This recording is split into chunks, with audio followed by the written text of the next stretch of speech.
watch that Stephen A. When he was ranting when he scored 0 points though? He's like, Yeah. Yo, I don't care. I'm gonna say this on the air. Yes, use I your do big remember butt that. to go seal someone and dunk on them in a low post. Like, Wait, but Big J, who has the bigger butt? You or Kyle? I was about Lowry? to say that. probably got Lowry still. Lowry. Okay. Yeah. I was gonna say that guy. That's like. Welcome back to the third episode of the Eurosteppers, everyone. I'm here today joined by my friend Dav, and we have a special guest on the show today.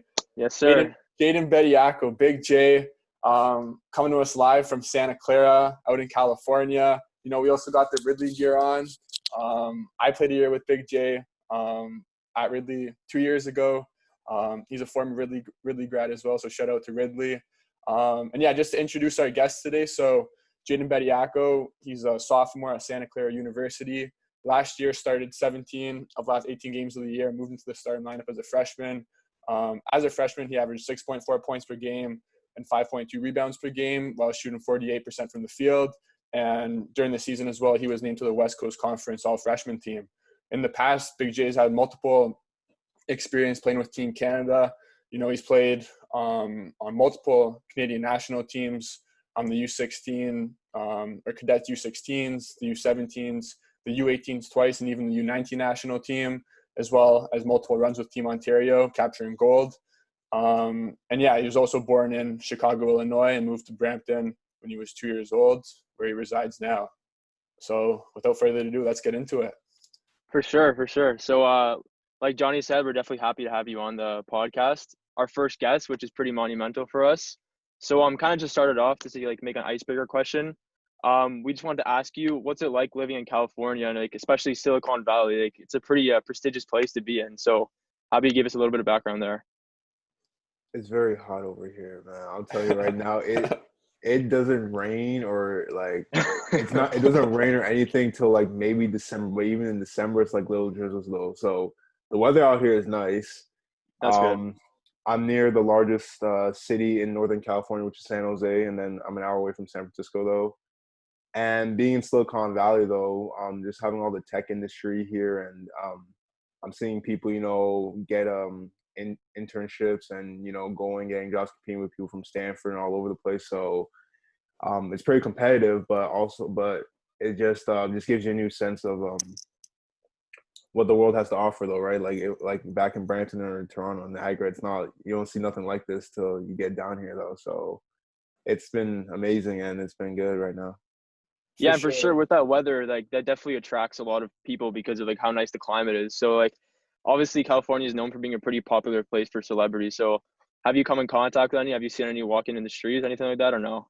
I think I've seen Richard Sherman last year. He was on campus, though. He plays for the 49ers. And the 49ers play in Santa Clara. They don't really play in San Francisco, though. So the arena is like, I think, a 15-minute drive from our school. So I've yet to catch a 49ers game, though. But he's probably the most famous person I've seen walking around this campus.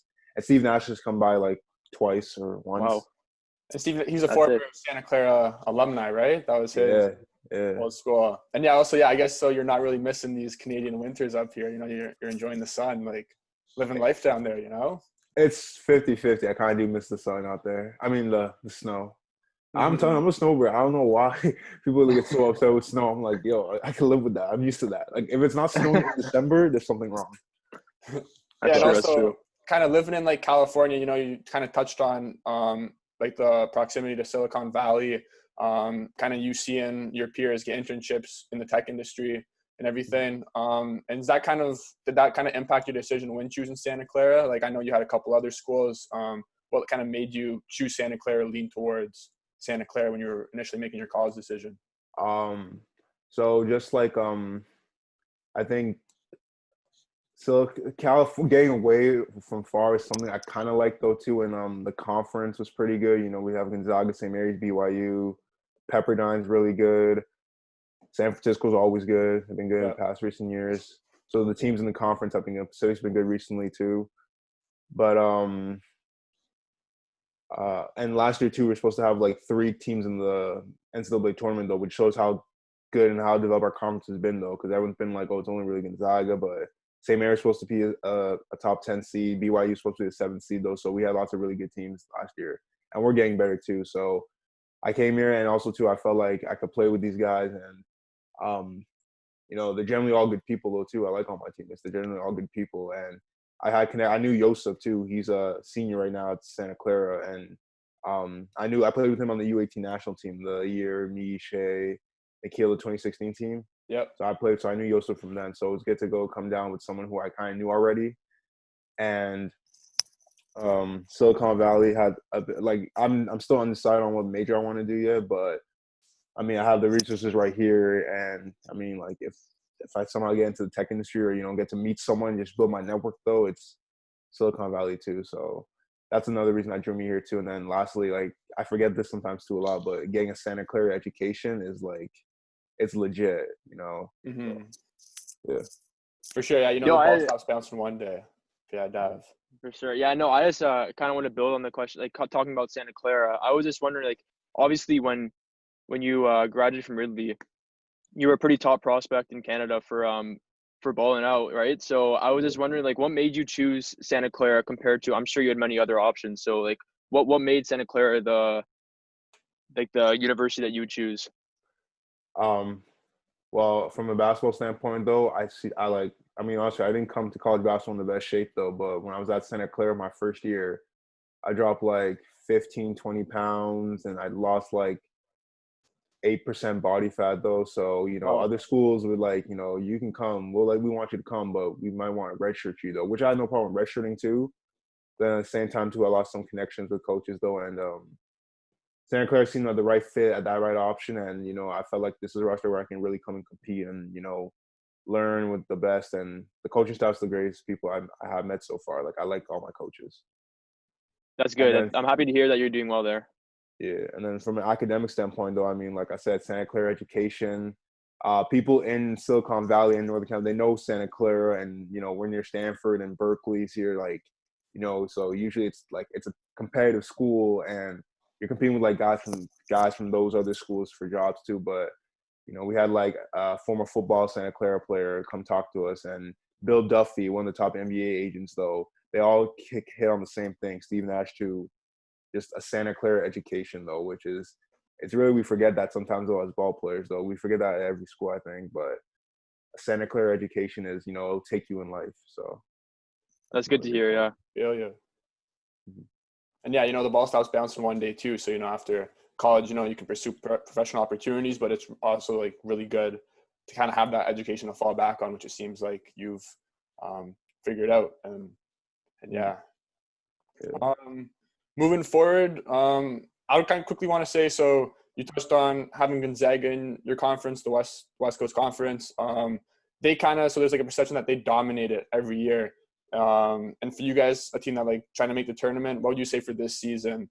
Kind of team goals you have? Do you guys think you can take down Gonzaga? And yeah, hopefully if you guys, I know it's been one of your goals too, like many college athletes, to play in March Madness one day and get to the tournament. So yeah, kind of where do you see the team finishing this year? What are some goals? And kind of building on from last year as well. So what I think is, if you've seen like some of these like West Coast Conference or conference previews though, like most of these sites don't know nothing really about us though, they kind of know we lost 2 guys to transfers, and they don't know our new guys on the team, our freshmen, our grad transfers, some of the guys who redshirted last year. They don't know any of that though. And I think it's kind of the same like last year, we're trying to win every game on our schedule, and we're trying to make the tournament though. We believe we have a team that can make the tournament though. And our conference is a multi-big conference too. And we have great competition in this conference too, which makes it like really competitive though. So that kind of helps our net ranking. And our non-conference schedule is like better this year too. So same goal, I think, just win on as many games as we can. And, we're trying to make the tournament though. That's the goal. That's all. I think that's the goal every year. I think what hurt us last year though was a little young, but also too we struggled defensively later on and when we got to conference play. So defense is probably the biggest focus, and we've been doing that a lot in practice though, which is kind of helping though. I mean, it's definitely good to know that. Well, focusing on defense, they've got an OSBA Defensive Player of the Year, right, on their squad. So that must be a bit of a help out. Big J goes hard in the paint for sure. For sure, man. And yeah, so also, what would you say?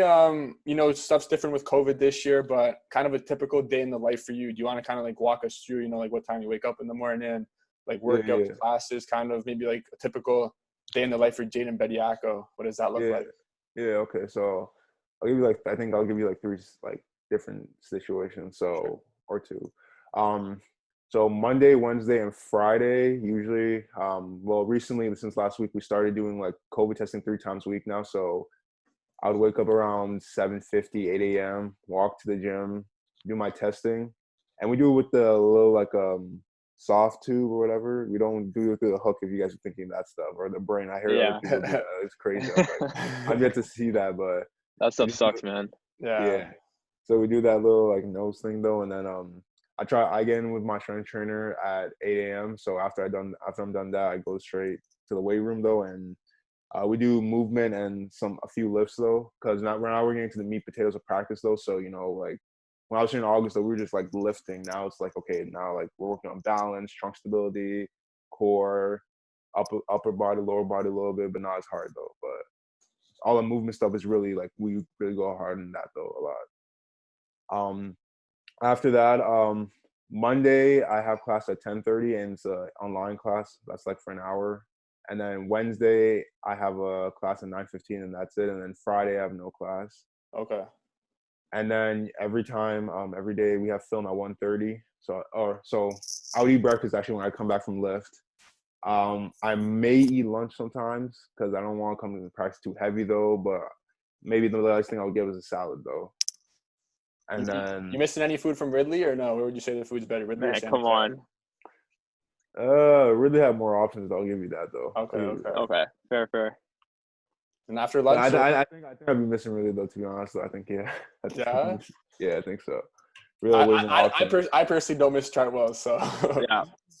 Being there, speaking from experience, being there for 12 years, I can tell you for sure I don't miss Chartwell's. Well, you were there for 12 years. I was there for 3. Yeah. I don't know. I don't know. You said little food. So yeah, kind of after lunch. Yeah, what's next? After film in the evening. We go to film at 1:30. That's for 30 minutes. So we film. What I learned from last year, they film every practice, every game, and we're watching film every day. So we do that as a team, and then we go to practice from 2 to 4. And practice is very competitive though, which they're trying to make it more often. So we're playing 5-on-5, 5-on-0, 5-on-5, 3-on-3, and then we'll run through our sets and play defense and play another game. And then some days I'll do a post workout with my trainer though. We'll just do 2 sets of just different movement exercises though, and just lifting. Yep. That's and good. Then I'll get my post practice meal. I'll go back to my room, eat that, and then I have the day to do the rest of the time. I have the day to do homework or, get on the Wii U, PS4 with some of my guys and, joke around with that though, or I'll go to the gym and just get some extra shots. And then I'll have dinner and then I'll call it a night though. But that's for Monday, Wednesday, and Friday. So Thursday and Sundays are usually our off days though. So usually I'll wake up at 8:30, 8:50, go get treatment. I'll hop on the Normatec, get treatment there for 20 to 30 minutes. And then I'll get breakfast. And then, the hardest thing about the off day is that it's an off day. I have the whole day to do whatever I want, right? So either it's either a good time to catch up some homework though, or I'll go walk around the Alameda up in Santa Clara. I walked down to San Jose 8 times. So it's not, it's a 20, 30-minute walk though, but it's good. I try to get out and walk. And I'll get some shots and I'll just, eat breakfast, lunch, and dinner. And then I'll hop in bed and then, get ready for the next day. So, yeah. That sounds like a pretty full schedule. And honestly, for me, I only have one half of your equation. I'm just focused on academics. That's it. I've got no sport to focus on right now. I'm not sure if I go to Queen's University. So everything. Queens. Yeah. Really college hotbed. Exactly. Really college hotbed. It's a feeder school for sure. But so I only got academics to focus on, and to be honest, I feel super busy right now, and I know that sometimes I don't feel that motivated with all this quarantine and not being able to go out, meet your teachers, see your profs, or even to see your friends and be in that actual lecture setting. So my question to you would be like, how do you stay disciplined, like, and focused on academics and athletics during quarantine?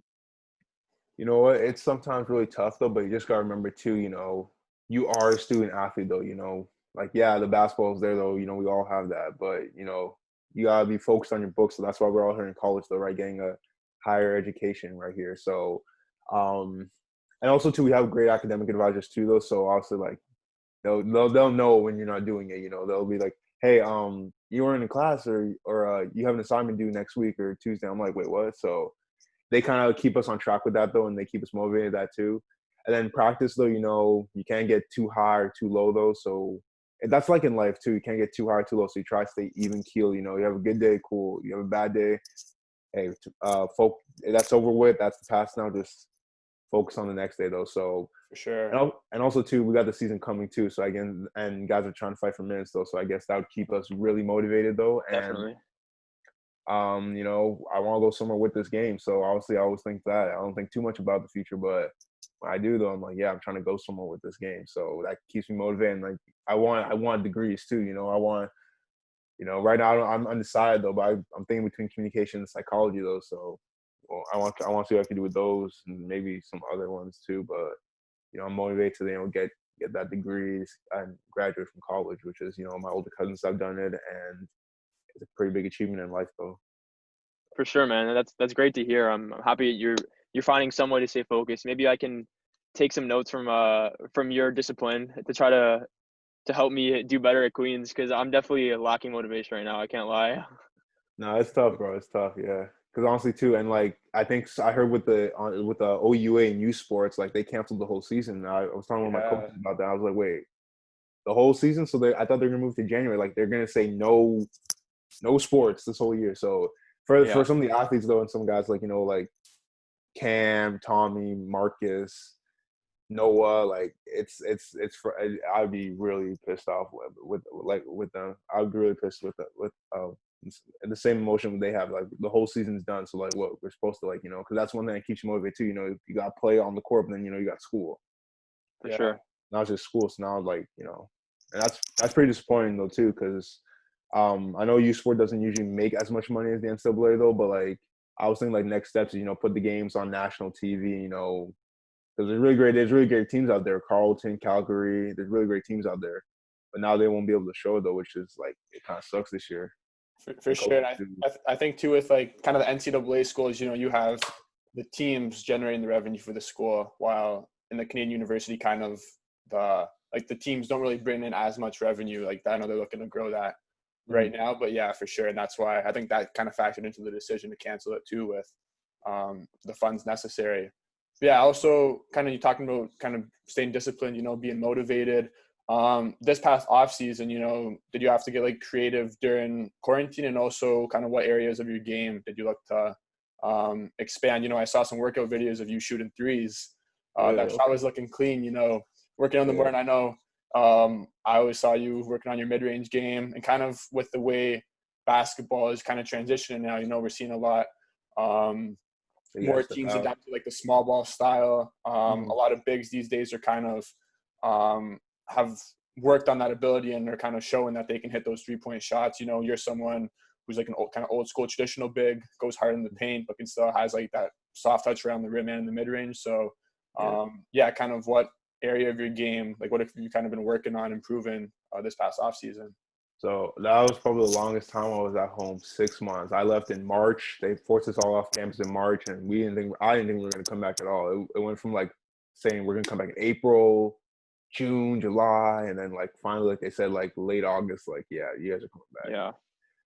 But definitely it gave me lots of time to go work on my game, and I used to be really against the 3-ball, but just the way I saw the game was going. When we talk about the game, we just mean the NBA. Yeah. If you go like Europe or China or whatever overseas, especially Europe, though, like they're playing the game still like that. Like I think Luka Doncic and Danilo Gallinari, they both said like scoring in the NBA is easier than scoring in the EuroLeague way. So really just the NBA, but obviously the way the game's going, I'm more of an undersized big, and I'm like, like I have the touch, though, which that will always be there, and I'm always gonna keep working on that. But let me add a 3-point to my offensive versatility, though, so I can be a threat from outside. For sure. So I always went. Me and Charles always went with our AAU coach, in Washington, to the gym to go shoot, and I did some workouts, and anytime we had a chance to play, we play, and I was starting to hit that shot a little more often.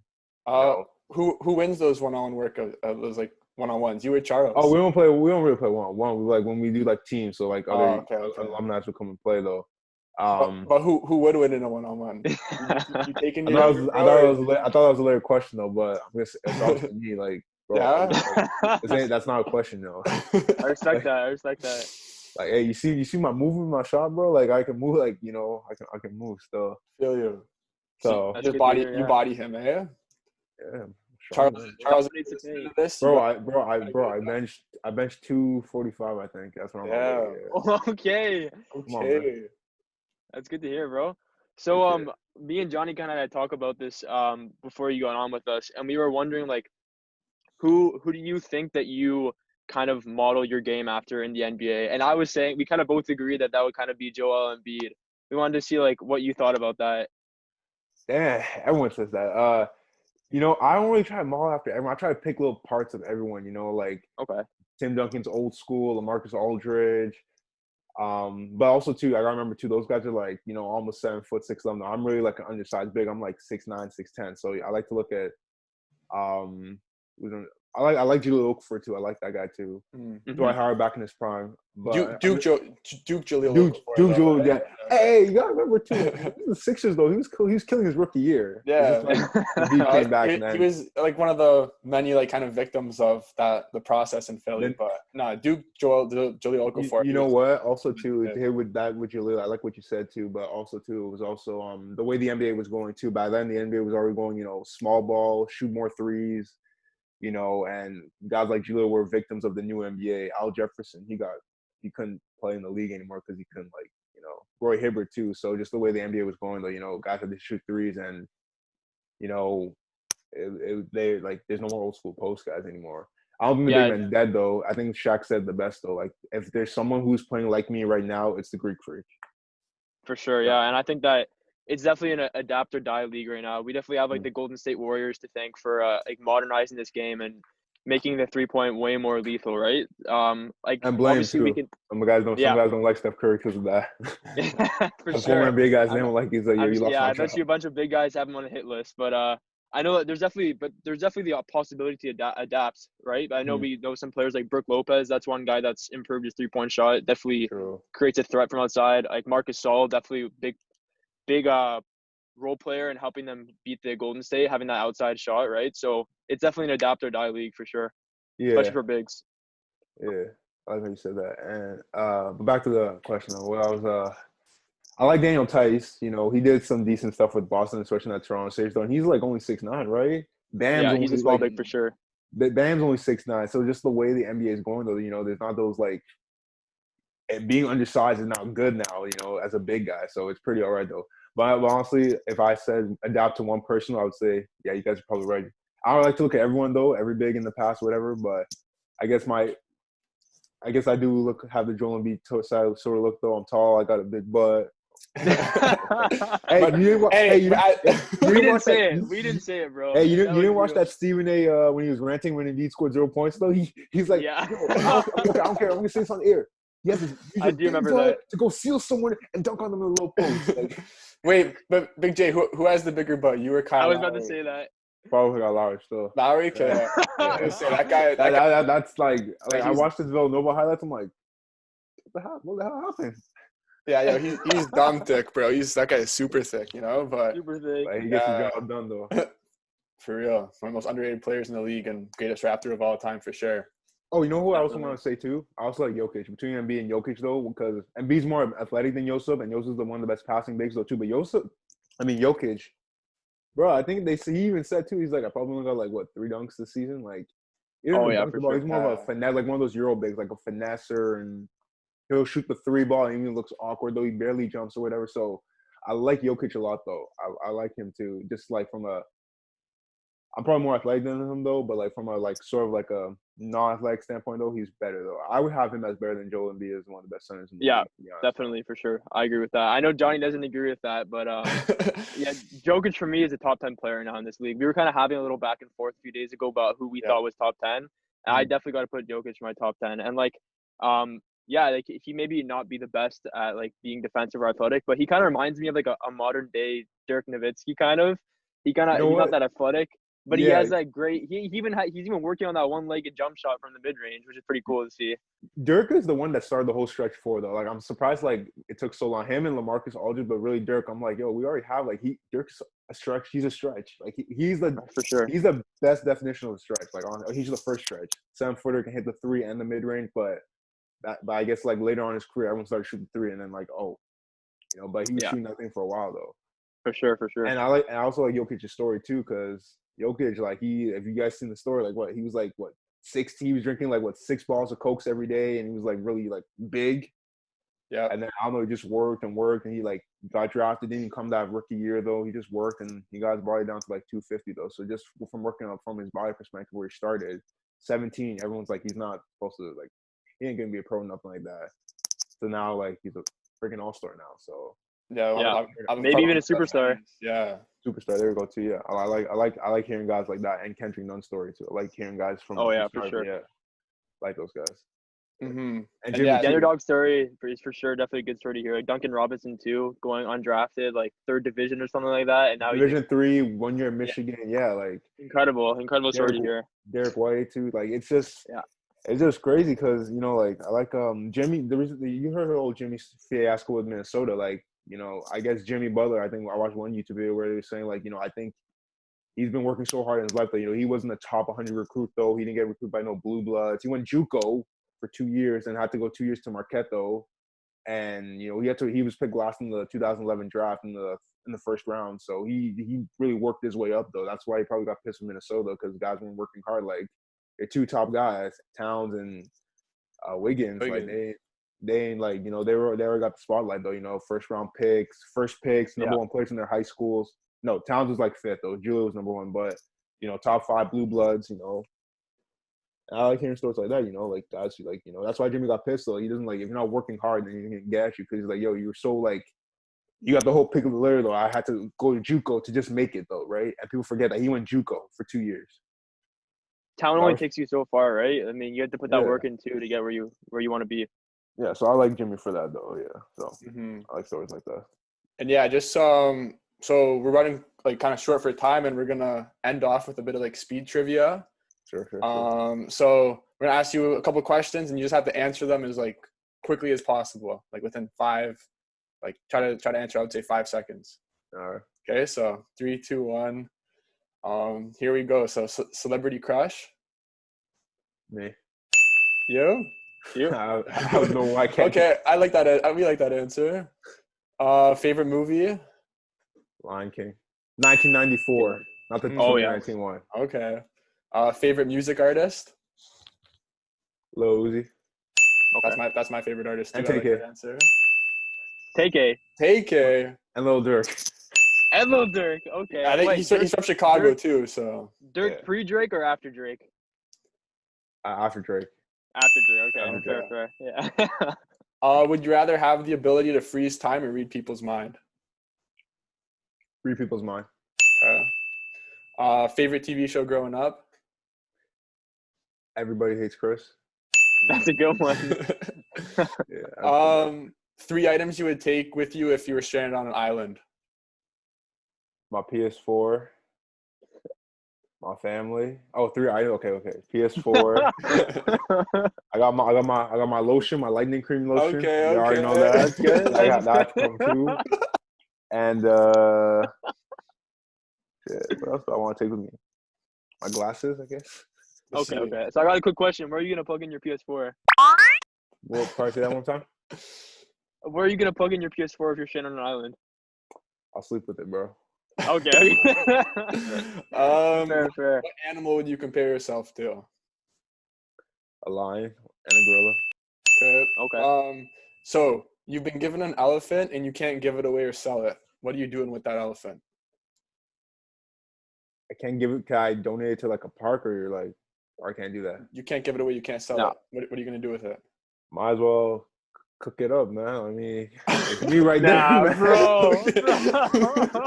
I'm sorry, but it's just right there. If I can't do that, I'm like, well, it means free I food. never heard anyone that's wanted to eat elephant meat, but I mean, always a first for everything, I guess. First, man. Shit. Bush me, man. All right, I'm so for those are animals, basically. though. I'm for animals, though. Someone's gonna have to call Pete on this guy. I don't know, but Oh, my God. no. But anyway, those are speed round questions. Kind of just one last question that we kind of want to ask all of our guests when we that we bring on, and obviously you being our first, so it's kind of cool to see what your answer might be. Is would you rather fast forward to 50 years in your life, so you're 50 years old now, with $50 million in your bank account, or go back to when you're 10 years old with all the knowledge you have now? And since you're a basketball player, we'll include your basketball ability as well. Like, it's tough because 50 years and then I get the 50 mil. Like, I don't know what's going to happen in 50 years. That's the scary part, though. Like, am I going to be alone, or do I lose people who I like or who I love, my family members? And what's the world going to look like, too? Because climate change is a really big issue, though. So, you know, That's true. That's true. I would honestly say I really don't want to say it, but I might really have to go the 10 years back, knowing what I know now. And, maybe I can change my future, change, where I end up and stuff like that. I would like that a lot, because I think just knowing where I started playing basketball like when I was like probably 12 and 13. So I started late though, but the way I'm so good at it now, like that was pretty good in the short burst though. But from what I know now, I would want to take that back when you're 10 years old, say, hey, do this, do this, do this, do this. Make sure you do this. Don't eat this. Like, just, so I would say Definitely. going back. Good I like answer. that. Like, it's kind of ironic because you're going back in time, but you kind of have that forward thinking, because you're thinking like, if I go back, I mean, sure, $50 million, but I'm 50 years old. But maybe if I have all that knowledge and all that basketball ability, I might make it to the NBA and get that bag, right? So Yeah, like, for sure, yeah. I guess, yeah. So who do you think The Clippers. next year? Yeah, the Clippers. Clippers. Clippers? See, this I guy wrote- Johnny, Wow. this guy Johnny doesn't even think they're gonna make it to the Western Conference Finals. This guy disrespects Tyronn Lue like there's no tomorrow, Big J. It's ridiculous. Yeah, still. He's a Raptors I think fan. Clippers will definitely make it to the Western Conference Finals, like no doubt in my mind. I think that with someone like Ty Lue, it's going to be definitely a big impact for their team. And the year they had this year too, that's gonna be more motivation to it now. So Definitely. Yeah, we saw with like Virginia, for example, what happened after disappointed performance. They came back, that thing. But still, I don't know. I think I'm gonna go with the Raptors next year. I think the Raptors will be kind of revitalized. You guys everyone slept on the Raptors. Like, Nah, but this is different. You think the Raptors are gonna win it next year? Yes, Raptors are winning it. I don't want to argue with you because I'm just gonna call Boston and Jason Tatum to, hey, I think the Raptors fans are saying some stuff, and they'll just go and get 30 on man, come on, bro. Raptors are good. I think they're like a superstar. They need that superstar because Kyle Lowry's out soon. I think he's only got like 1 year left in him, but they need that superstar in that franchise to kind of like put them on that next level. But I don't see them going past second round next year. And we also wanted to ask you like 3 bold predictions that you have for next year in the NBA. It doesn't have to be who's going to win it, like anything related to the NBA. I'm really bad at this. I don't know why you guys put me on the spot. Like any like teams you think will make like a surprise run to the playoffs, or Chicago. I think Chicago might get an 8 seed at least, at max an 8 seed. The Suns are going to be pretty good in the West. I feel. I agree. That Pacific Division is going to be tough. The Warriors, Lakers, Clippers, Suns. And I always say this too every year, but the Kings need to make something. I feel like the Kings can also. The Kings are dead. The Kings are dead, bro. They've been rebuilding for like 15 years. That organization just sucks for sure. Like, the Kings organization is dead, bro. Like everything needs to be uplifted there. Luke Walton out. Like all their management out. Everyone just got to leave, man. Because they get the most talent, but they just don't know how to freaking use it though. They like get it, damn 8 seed guys. Like, I agree. All right, guys. Thank you for tuning in, and a big shout out and a big thank you to Big J for getting on the podcast with us. Really appreciate your knowledge and your wisdom that you had to offer us today. Really hyped to have our first guest on with us. So thank you for that. If you're listening through Spotify, make sure to check out our YouTube and our Instagram. We'll leave that in the description below. And if you're checking us out on YouTube, make sure to check out our Instagram and then also our Anchor, because we have all of our information there. So thank you for listening in, and stay tuned because we got a lot more great content to come out. Yep. Thanks for tuning in, everyone, and Big J as well. See you Thanks. guys. It was a pleasure to have you on. Thanks for having me, y'all. Keep this up, man. Like, yeah, and this is great what you guys are doing right now. This is great. This is how it starts, right? So keep it up, guys. All right, peace. Thanks.